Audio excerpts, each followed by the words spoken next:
Ola a todos e a todas, eu chámome Claudia Ferradas Sánchez, son alumna de primeiro de bacharelato do IES Laxeiro e veño falar, sen facer spoilers, dun libro que lin fai pouco e que me gustou moito.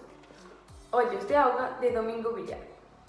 Domingo Villar é un escritor galego nado, en Vigo, o 6 de marzo de 1971.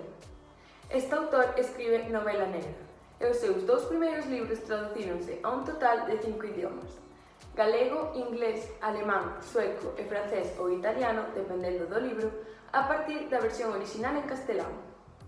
Ollos de auga é a novela coa que Domingo Villar comeza a súa andaina na narrativa policial, e é tamén a primeira da triloxía do autor.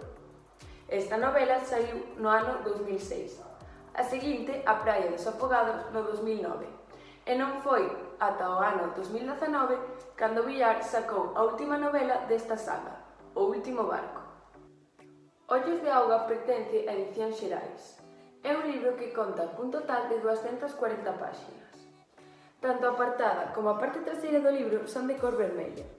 Na portada temos as siluetas dos dous protagonistas da historia, e por detrás atopamos unha foto do recén nomeado autor e un pequeno resume do libro. A historia do libro, contada en terceira persoa, desenvólvese en Vigo, e todo comeza cun asasinato dun saxofonista na torre da illa de Toralla.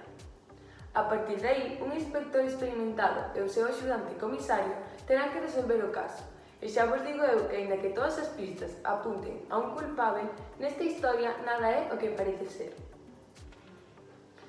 Como ben comenta o autor, o caso desenvólvese entre o ambiente cálido e nocturno dos clubs de jazz e a atmosfera tensa e afectada dos círculos da alta burguesía viguesa. Vou falar un pouco máis dos dous protagonistas.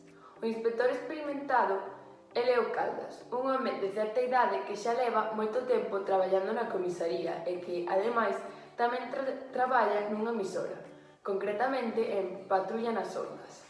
A verdade é que el non está moi entregado que a emisora, xa que sempre que alguén o chama para denunciar algo, este ten que pasarlle a chamada aos municipais, que son os que realmente se poden encargar do problema. Pero el seguía ali. Co comisario axudante refírome a Rafael Esteve, un home máis xove, natal de Zaragoza, ao que lle custou moito acostumarse ao clima, as continuas pendentes das cidades, pero, sobre todo, as expresións cargadas de vaguidades dos seus novos veciños. E que xa sabedes o que din da resposta dos galegos, non si? A verdade é que eu escollín este libro porque sempre me gustaron moito as novelas policiais e de misterio, pero non sabía que Ollos de auga me iba a gustar tanto.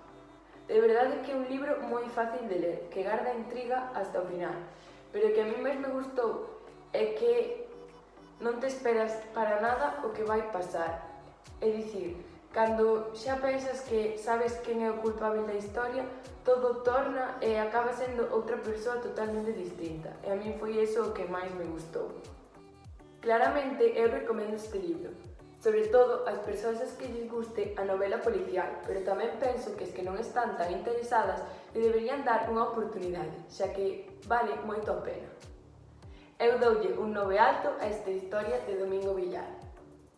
Ata aquí chegou a miña recomendación sobre este libro, espero que vos gustase e que as miñas palabras despertasen en vos moitas ganas de lelo. Grazas pola atención.